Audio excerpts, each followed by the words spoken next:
Ya, Assalamualaikum warahmatullahi wabarakatuh. Selamat siang, teman-teman sekalian. Sehat-sehat semua ya. Masih puasa, yang laki-laki jelas ini puasa. Yang perempuan, semoga juga lancar puasanya bagi yang berpuasa, bagi yang non-muslim juga selamat menikmati perkuliahan hari ini ya. Ya, teman-teman sekalian, hari ini kita akan melanjutkan diskusi nih. Yang akan kita bahas itu adalah pembangunan dan demokrasi gitu. Nah, teman-teman, kalau Anda amati ya, jadi ada sebuah kecenderungan yang menarik ya kalau kita bahas tentang pembangunan ekonomi dan demokrasi ini. Itu ada sebuah kecenderungan bahwa negara yang demokratis itu cenderung punya peluang untuk bisa sejahtera atau menjadi negara berpendapatan tinggi lebih besar ya daripada negara yang enggak demokratis. Khalif misalnya bisa gunakan contoh Korea Utara dan Korea Selatan gitu ya Alicia. Kemudian beberapa negara di Jazirah Arab yang demokrasinya nggak jalan, di Afrika yang demokrasinya tidak berjalan. Ini sebetulnya sejalan ya dengan teorinya Dallin Acemoglu dan Robinson yang sudah kita bahas tuntas, lumayan tuntas lah ya, dua pertemuan terakhir yang mengatakan bahwa sumber utama kemakmuran atau kemiskinan itu adalah institusi politik dan institusi ekonomi. Kemakmuran akan datang pada negara yang punya institusi politik dan ekonomi inklusif, yang sinergis, bersaing dengan sehat, berjalan dengan baik, bersaing secara sempurna, meritokratis itu. Pasar juga cenderung bersaing sempurna sehingga inovasi akan berjalan. Sebaliknya, kemiskinan akan datang pada negara-negara yang institusi politik dan ekonominya itu ekstraktif, yang istilahnya otoriter, yang sektor ekonomi dikuasai kelompok tertentu, sektor politik juga dikuasai kelompok tertentu, nggak demokratis, kemudian tidak meritokratis, gitu, absolutis, gitu, eksploitatif. Gitu. Nah, kemakmuran akan datang bagi negara yang tadi inklusif dan sebaliknya. Nah, ada sebuah kecenderungan bahwa negara-negara yang tadi sistem politiknya itu ekstraktif, sistem demokrasinya nggak berjalan. Gitu. Ada sebuah hubungan ya teman-teman. Kalau negara itu sistem politiknya itu ekstraktif, berarti kan sebetulnya di sistem politiknya itu kan ada orang yang sangat kuat ya, Khalif Senjasi ya. Kalau dia ekstraktif kan berarti leadernya itu kuat sekali, otoriter lah ya, otoritarian gitu, absolutis. Coba Anda lihat negara-negara miskin, umumnya kepala negaranya atau kroni-kroninya itu kaya, makmur gitu ya. Jadi kemakmuran itu terkonsentrasi pada kelompok-kelompok tertentu saja. Gitu. Itu negara miskin. Ambil contoh di Kenya, gitu. Itu negaranya miskin. Di Gambia, kemudian di Kongo, itu negaranya miskin. Tapi mungkin politisinya atau orang-orang yang punya kekuasaan itu mobilnya bisa Hummer gitu ya. Jadi kemakmuran datang pada kelompok-kelompok kecil orang. Kayak Korea Utara, Anda juga bisa lihat ya, gitu. Jadi yang kaya ya hanya beberapa kelompok orang tertentu. Nah, ini sistem demokrasinya nggak jalan, gitu. Karena sistem politiknya ekstraktif, ini adalah bukti bahwa sistem demokrasi itu nggak berjalan dengan baik. Karena nggak ada check and balances, orang itu terlalu kuat, sangat kuat. Sehingga dalam politik kita bisa sebut, ketika ada orang yang sangat kuat, maka dia akan dekat dengan absolutisme. Gitu ya. Ini seperti yang pernah dikatakan oleh Sohoki waktu mengkritik Bung Karno gitu ya. Jadi orang itu kalau menjadi kepala negara gitu, pengennya lama karena semakin enak makin enak. Dan kalau terlalu kuat dia akan jadi absurd. Gitu teman-teman ya. Ya, maka hati-hatilah gitu dengan demokrasi itu harus berjalan dengan baik. Ini contoh misalnya Cina nih. Ini presidennya lagi bikin konstitusi supaya bisa menjabat seumur hidup. Ya, kalau kayak gitu kan jadi absolutis ya nanti ya. Peluang untuk absolutisme jadi tinggi. Kalau sudah kayak gitu, bisa kita pastikan sistem politiknya pasti akan menjadi ekstraktif gitu ya. Kalau sistem politiknya ekstraktif, ya sudah, pasti sistem ekonominya akan ikut ekstraktif. Kalau itu terjadi, ya sudah, berarti akan jatuh ya ke kondisi kemiskinan gitu. Itu sudah seperti hukum mekanismenya kayak gitu. Nah, ini teman-teman, dari diskusi awal kita bisa mendapat sebuah gambaran bahwa ternyata demokrasi penting juga ya, gitu ya, untuk membangun pembangunan yang inklusif ya, gitu. Nah, Ini adalah gambaran struktur ekonomi negara dunia ketiga. Susanti mungkin pernah dengar ya, negara dunia ketiga. Itu artinya negara berkembang ya, Susanti ya. Kayak gimana sih struktur ekonominya gitu. Biasanya yang pertama ukuran negaranya ya. Gitu. Dia bisa kecil, bisa besar. Kemudian latar belakang sejarah. Umumnya nih, negara dunia ketiga biasanya negara bekas kolonial ya. Yang dulunya dijajah. Gitu. Berarti dia negara yang dikuasai oleh negara-negara Eropa ya, yang menikmati buah revolusi industri, teman-teman ya, dan kemajuan, sehingga dia bisa berkembang. Kemudian yang ketiga sumber daya, umumnya dia sumber dayanya mengandalkan sumber daya alam, kemudian komposisi etnik dan agama tertentu, intervensi pemerintahnya cukup kuat, kemudian struktur industrinya masih cenderung substitusi impor, punya ketergantungan eksternal, kemudian struktur politik dan kekuasaannya didorong oleh kelompok-kelompok kepentingan. Adapun struktur ekonominya ya, umumnya negara dunia ketiga masih mengandalkan sektor primer, di mana sektor primer itu sektor-sektor ekstraktif ya, sumber daya alam ya, ada pertanian, industri, pertambangan, perikanan. Kemudian sektor sekunder itu industri pengolahan, air, bangunan, dan sektor tersier itu pengangkutan pertumbuhan jasa lah. Nah, negara dunia ketiga umumnya dia mengandalkan sektor primer. Atau kalau di sektor sekunder ya sifatnya transisi ya, industrialisasi dari sektor primer. Dan sifatnya substitusi impor. Ini karakteristik negara berkembang. Kalau Halif dan teman-teman nanti menjadi analis ya, ditanya karakteristik negara berkembang itu kayak gimana sih? Lihat aja Indonesia gitu ya. Atau lihatnya aja beberapa negara gitu yang lain. Yang pertama umumnya standar hidup rendah. Meskipun nggak semua rendah ya. Banyak ya negara berkembang yang standar hidupnya sudah baik. Misalnya kayak Malaysia, kayak gitu. Indonesia juga standar hidupnya nggak bisa kita katakan rendah ya. Indonesia kan negara berpendapatan menengah tinggi ya Halif. Gitu. Jadi ya kita harus syukuri ya meskipun kondisi sosial ekonomi tetap masih ada kemiskinan di mana-mana, ketimpangan di mana-mana, tapi secara umum standar hidup kita tidak tinggi tetapi di level tengah. Kemudian umumnya produktivitas rendah. Nah ini yang terjadi. Salah satu karakteristik negara berkembang itu adalah produktivitasnya rendah gitu ya, ya karena kapasitas SDM ya belum begitu cakap, penguasaan teknologi, penggunaan mesin, juga peralatan teknologi tinggi juga belum tinggi, belum banyak. Kemudian yang ketiga, nah ini tingkat pertambahan penduduknya tinggi, serta beban ketergantungannya tinggi. Ini ciri khas ketiga ya. Dan negara berkembang itu pertumbuhan penduduknya masih tinggi. Di Asia mana Pak itu? Banyak ya. Jadi kalau di Asia kayaknya ya cuman Singapura aja ya yang pertambahan penduduknya rendah. Indonesia sih udah nggak tinggi sih, udah sedang 1% kayak gitu. Tapi kayak Filipina, kemudian India, Pakistan, Bangladesh itu masih tinggi. Tingkat penganggurannya tinggi ya biasanya. Ya meskipun nggak semua tinggi. Kemudian ketergantungan terhadap produksi pertanian dan ekspor barang primer. Nah ini ketergantungan ciri khas negara berkembang. Meskipun teman-teman ini juga nggak selamanya. Banyak kok negara maju yang dia ekspor utamanya produk pertanian dan tambang, contoh misalnya Australia. Tapi banyak juga negara berpendapatan tinggi, tapi dia belum masuk ke negara maju, masih negara berkembang. Contohnya mana?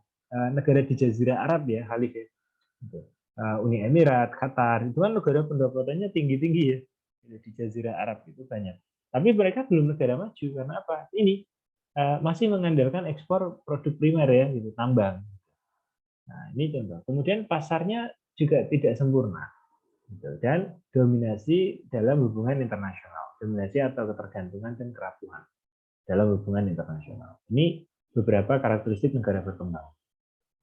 Ada satu lagi secara ekonomi yang bisa kita lihat, biasanya negara berkembang itu pertumbuhan ekonominya masih tinggi. Makanya kan disebutnya berkembang ya, negara berkembang. Karena pertumbuhan ekonominya itu masih tinggi.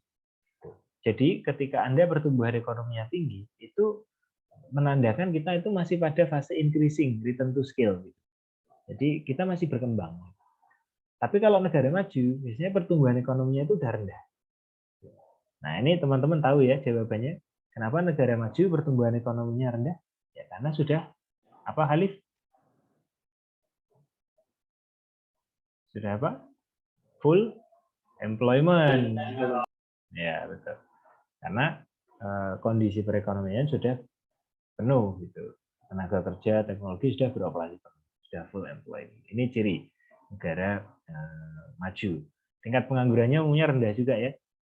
Jadi itu ciri-ciri di negara maju. Tingkat bunganya kecil. Nah, ini teman-teman peta negara maju dan negara berkembang. Ini saya dapatnya agak apa namanya, petanya aneh, unik.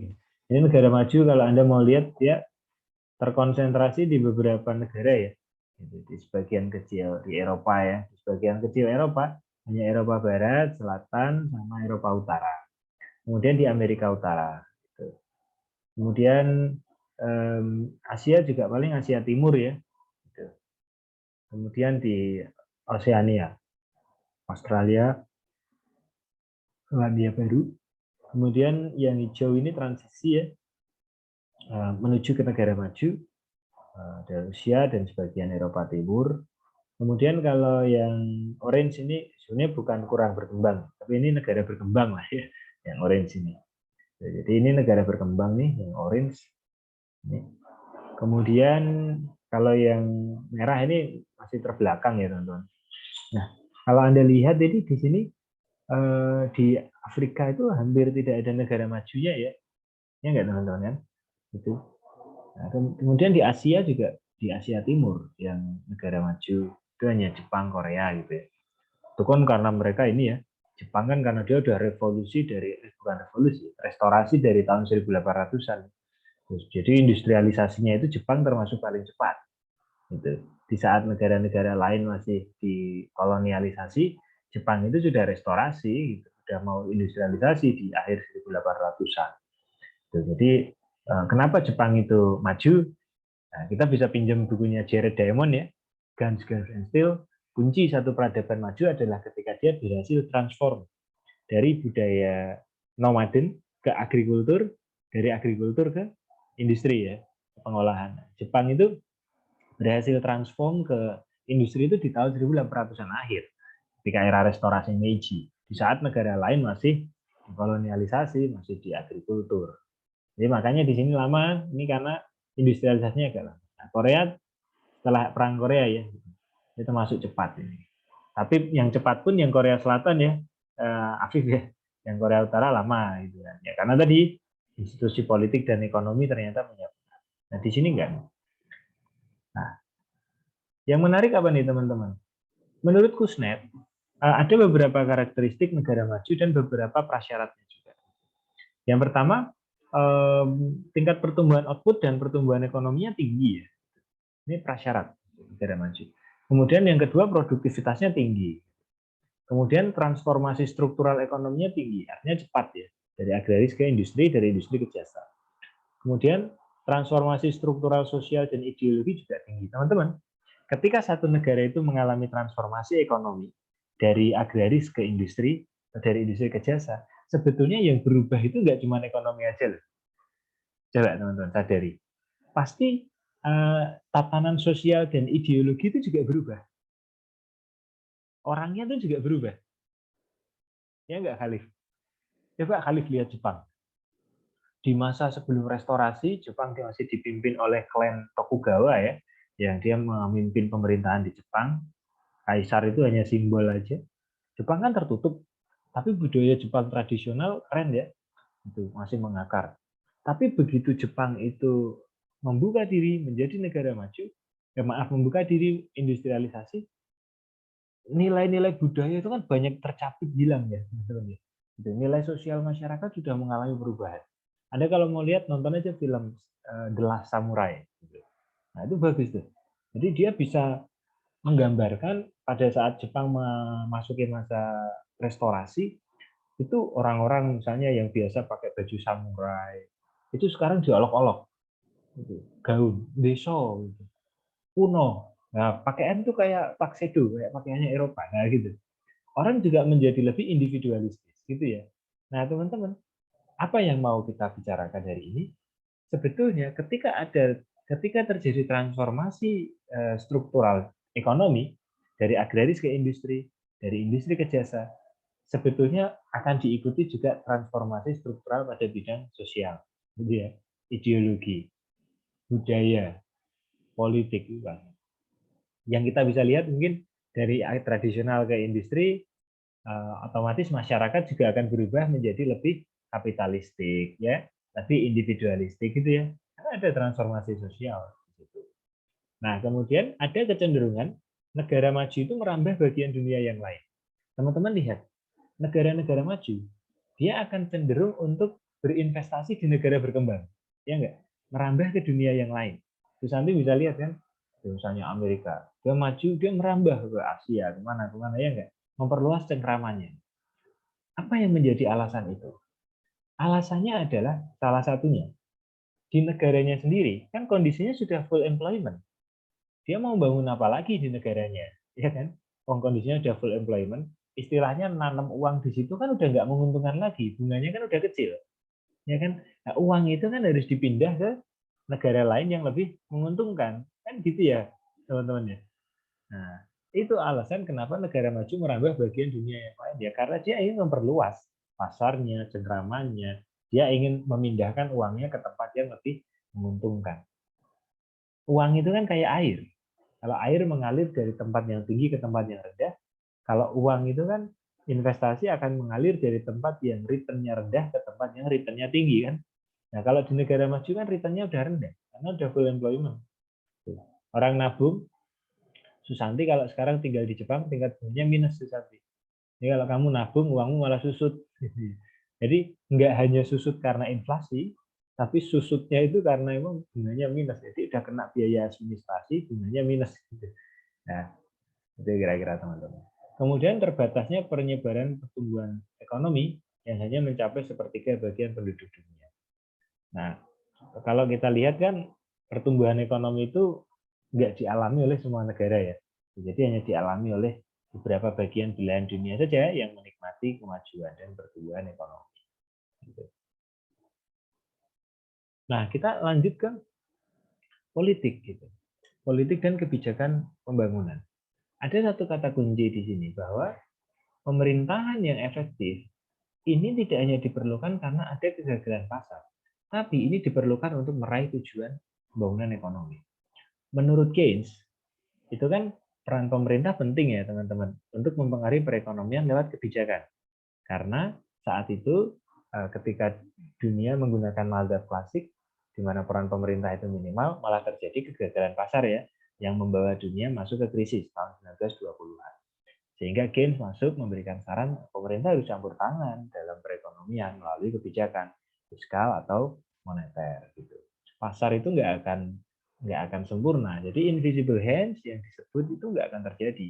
Itu karena akan terjadi kegagalan pasar pada satu saat gitu. Nah, selain itu pemerintah itu juga punya peran untuk ini mencapai tujuan pembangunan ekonomi. Anda bayangkan kalau peran pemerintah itu tidak kuat, kalau pemerintahnya nggak stabil, pasti kan perekonomian atau aktivitas manusia nggak akan berjalan dengan baik kan. Contoh, kayak Somalia. Gitu. Somalia itu kan negaranya rentan. Gitu. Ya, pemerintahnya baru berdiri, nanti langsung diserang yang lain. Gitu kan. Diserang oleh kelompok lain. Nyerangnya fisik lagi. Gitu. Jadi negaranya itu, maaf,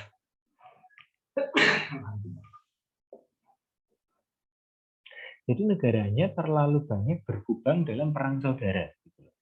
Nggak sempat maju gitu loh teman-teman. Tenaganya itu nggak sempat untuk bangun ekonomi. Malah rusak, porak-poranda karena perang. Nah ini teman-teman, pentingnya peran pemerintah yang efektif selain untuk intervensi pasar adalah untuk menjamin stabilisasi. Gitu. Maka kadang teman-teman yang saya hormati, ketika demokrasi itu nggak begitu berjalan, pemerintahnya itu terlalu otoriter, memang ada satu hal baik, apa itu? Kestabilan. Ini politiknya stabil, sehingga perekonomiannya juga relatif stabil. Tapi di balik kestabilan itu ada ekstraktivitasnya. Gitu. Jadi pemerintah yang nggak efektif sebetulnya, yang ekstraktif. Kayak kita waktu Orde Baru gitulah ya. Kan sering ada kalau Afif lihat, Sarip lihat di bak truk gitu, ada Pak Harto almarhum presiden kita gini sambil ada tulisan piye enak zamanku toh gitu ya. Nah, orang-orang zaman dulu akan dibuai dalam memori kestabilan ekonomi gitu ya, kondisi yang stabil. Ya memang stabil, kan sistem demokrasinya nggak berjalan ya, terpimpin ya, gitu. Pemerintahnya memang tadi sangat kuat gitu. Tapi di balik itu kita ternyata masuk ke masa otoritarian ya teman-teman ya, ke sistem politik yang sangat rentan gitu, yang autokrasi gitu, yang ekstraktif, sehingga sistem ekonominya juga dikuasai oleh kroni-kroni tertentu gitu. Ya ini yang menyebabkan akhirnya nggak stabil perekonomian. Ya boomnya di tahun 97. Nah, para pelaku dalam pemerintahan seperti politisi dan birokrat itu sebetulnya sama egoisnya dengan pemilik perusahaan gitu, teman-teman. Itu. Nah, cuman bedanya kalau pemilik perusahaan dikendalikan oleh pasar gitu. Nah, sehingga kerangka umum dalam sistem analisis politik adalah orang yang diasumsikan akan menentang perubahan kebijakan jika mereka menganggap kebijakan itu akan merugikan gitu. Nah, ada sebuah obat gitu ya untuk mencapai sistem politik dan ekonomi yang inklusif. Obat itu adalah demokrasi gitu teman-teman. Nah, demokrasi itu pilihan ya. Sebetulnya demokrasi ini kan sudah muncul sejak era Yunani kuno ya. Aristoteles itu, Plato. Plato itu pernah membuat satu buku yang judulnya Republik ya. Itu ada satu dongeng di buku itu, ada satu negara yang makmur, negaranya namanya Atlantis. Pernah dengar ya teman-teman ya? Padahal Atlantis itu hanya dongengnya Plato untuk mengunggulkan sistem republik yang dia tawarkan. Tapi oleh orang-orang sekarang itu dianggap benar-benar sebagai benua yang hilang. Padahal sebetulnya menurut sumber yang saya baca itu dongengnya Plato. Tapi saya punya tuh buku judulnya Atlantis, The Lost Continent Finally Found, yang mengarang Profesor Arisio Santos, orang Brasil, meninggal tahun 2005. Dia yakin, percaya bahwa Atlantis itu ada. Dan di Indonesia Atlantis itu. Ya, saya punya bukunya itu. Ya, ada bukti-bukti banyak. Nah, lanjut nih. Oh, sorry. Demokrasi ini akan membuat adanya hubungan timbal balik. Jadi demokrasi akan membawa kita ke arah pembangunan, pembangunan akan membawa kita ke modernisasi, dan ini akan membawa kita ke sistem demokrasi yang lebih baik gitu ya, lebih berkualitas menurut Acemoglu. Nah, syaratnya, ini ada syaratnya teman-teman. Untuk munculnya demokrasi sehingga mendorong modernisasi, syaratnya adalah kondisi ekonominya itu harus baik. Gitu. Makanya kadang kan di negara Afrika itu demokrasinya sulit berjalan ya teman-teman ya. Karena apa? Kondisi ekonominya kurang baik. Sehingga demokrasi nggak bertahan lama, pemerintahnya rentan. Jadi gampangnya kalau kita mau kestabilan politik, orang itu kenyang, harus kenyang dulu gitu ya. Orang akan turun ke jalan ketika lapar. Orang akan turun ke jalan ketika mendapatkan ketidakadilan. Tapi ketika orang kenyang, orang sejahtera, keadilan tercapai, orang nggak akan minat untuk turun ke jalan. Contohnya gitulah. Gitu. Sehingga syaratnya adalah kondisi ekonominya harus baik dulu. Nah, kemudian yang kedua adalah modernisasi ini akan dia mendorong pertumbuhan ekonomi. Efeknya terjadi demokrasi. Gitu. Nah, sehingga kata kuncinya di sini adalah kondisi ekonomi yang baik akan mendorong modernisasi, dan demokrasi modernisasi yang terjadi akan mendorong pertumbuhan ekonomi. Ingat kasus kerajaan Spanyol dan kerajaan Inggris ya, yang pernah saya ceritakan. Kerajaan Spanyol keenakan dengan sistem kolonialisme di Amerika Selatan ya, yang mengekstraksi kekayaan alam, akhirnya kekayaannya nggak awet. Tapi kerajaan Inggris mencapai kemakmurannya melalui revolusi industri. Dampaknya apa? Sistem politik dan ekonomi di kerajaan Inggris menjadi inklusif ya, sedangkan di Spanyol ekstraktif. Kekayaan hanya terkonsentrasi pada kelompok-kelompok kecil. Akhirnya kerajaan Spanyol bangkrut dan kerajaan Inggris malah besar ya sampai sekarang. Nah, demokrasi ini akan mendorong pembangunan dan akan mendorong lahirnya modernisasi. Kita akan lihat nih teman-teman. Ini adalah fase kolonialisme ya. Gitu. Mungkin di sini ada gambar nenek moyang kalian, salah satu gitu. Ada yang tahu, mungkin Susanti, mungkin ada keturunan India atau keturunan mana, Alif mungkin keturunan Arab gitu ya, Arab maklum, Alif Arab maklum. Nah ini kita pada saat masa kolonialisme. Gitu. Nah, apakah Anda melihat perbedaan di sini teman-teman? Gitu. Di dua gambar ini. ini adalah gambar di mana armada laut Belanda ya itu masuk ke Asia saat itu. Ketika dia masuk ke Asia, dia disambut dengan peradaban lokal. Nah di sini ini adalah ketika bangsa Inggris dan bangsa Prancis, Spanyol dia masuk ke tanah Amerika. Anda bisa lihat perbedaannya ya teman-teman di sini. Itu orang Inggris dia pakai senjata modern segala macam, sedangkan orang asli dia pakai senjata ini. Nah, di sini Anda akan bisa lihat bahwa ternyata peradaban bangsa Inggris atau peradaban bangsa Eropa saat dia menginvasi Amerika Latin itu sudah jauh berbeda. Yang membuat, nah akhirnya kenapa bangsa Inggris itu berhasil, bangsa Spanyol, bangsa Inggris berhasil menguasai Amerika. Bukan orang Amerika yang ke sana. Gitu. Kalau Anda baca bukunya Jared Diamond yang judulnya Guns, Germs, and Steel, di situ Anda akan temukan jawaban. Kenapa sih Pak? Kok orang Belanda yang ke Maluku? Bukan orang Ternate yang mendarat di Amsterdam. Ya enggak? Khalid mungkin pernah bertanya itu. Kenapa bukannya Sultan Hasanuddin yang berperang di Den Haag? Tapi kenapa orang Belanda yang berperang di Makassar? Gitu ya. Nah, itu ada alasannya. Alasannya apa? Karena kemajuan peradaban di Eropa itu berjalan lebih cepat, teman-teman, daripada kemajuan peradaban di Asia. Gitu. Meskipun saat itu, misalnya kita bisa lihat beberapa kerajaan di Asia ya, itu sempat besar, misalnya kayak di kerajaan Sriwijaya, Majapahit, tapi coverage-nya nggak bisa luas. Tapi Anda lihat misalnya peradaban Inggris, dia bisa membesar sampai ke Asia. Gitu. Ada satu cerita menarik di gambar bawah ini, teman-teman. Cerita itu terjadi di peradaban Inka. Saat itu kerajaan Inka itu sedang berusaha untuk bekerja sama, berdialog dengan Spanyol. Jadi Raja Inka saat itu namanya Atahualpa, itu dia dipaksa untuk membuat perjanjian dengan Spanyol. Gitu. Intinya menyerahkan sebagian kekayaan alamnya ke Spanyol. Gitu.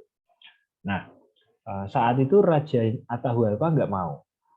Loh, ini tanahku. Kenapa kamu datang-datang kok menjajah minta gitu ya? Nah, bangsa Spanyol tuh pinter.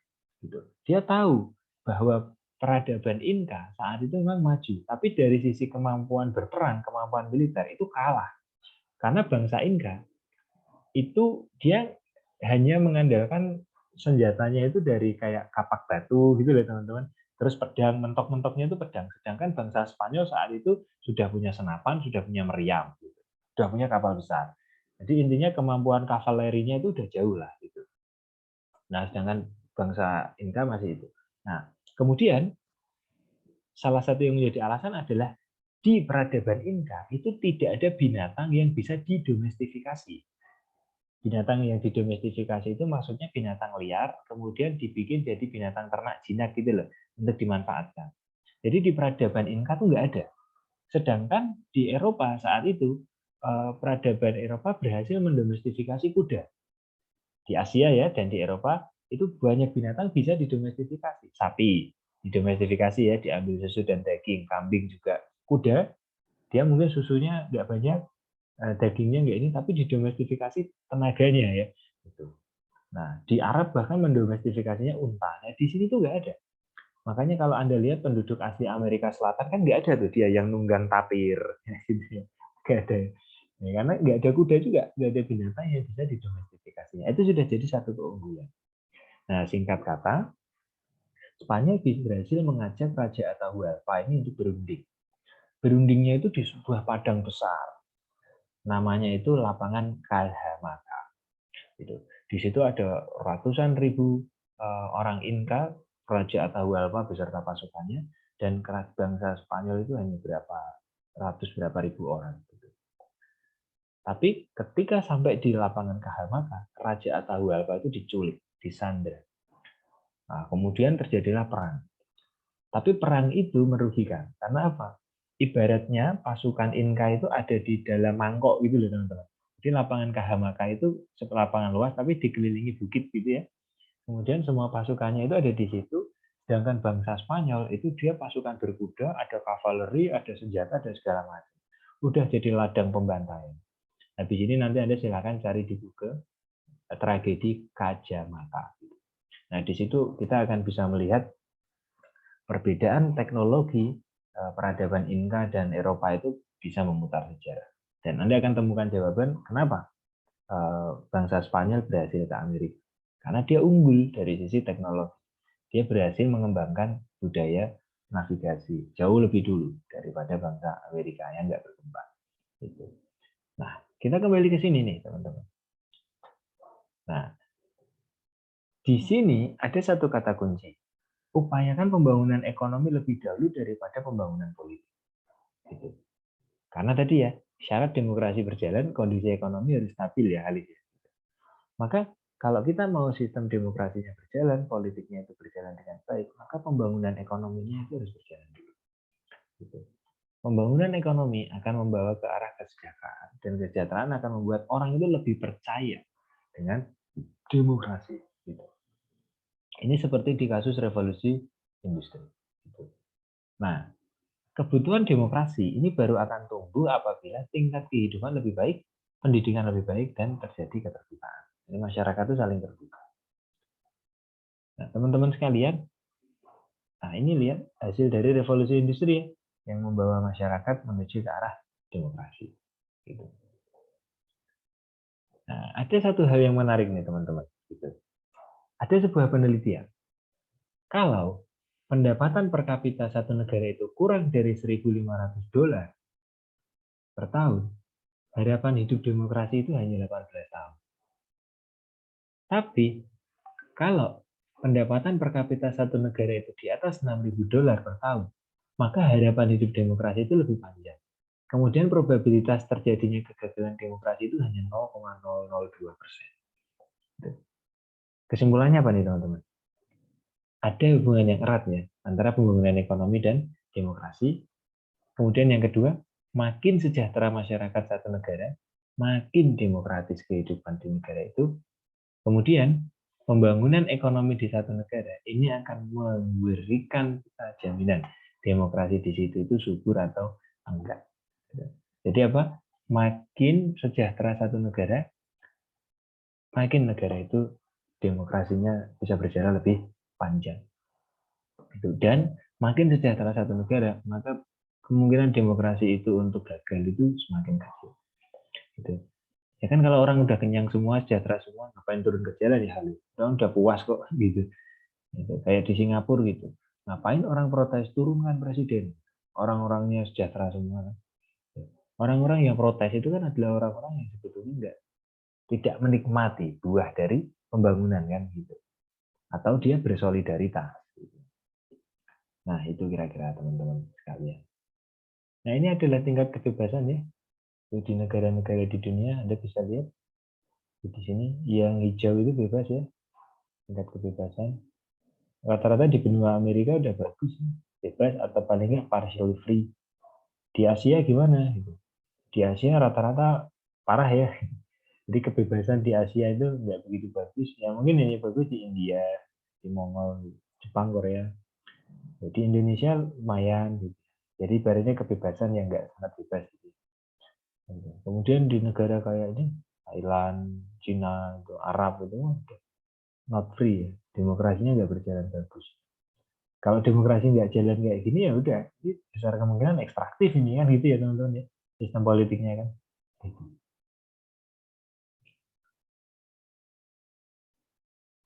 Nah, ada sebuah pandangan menarik nih teman-teman berdasarkan hasil penelitian. Gitu. Apa itu?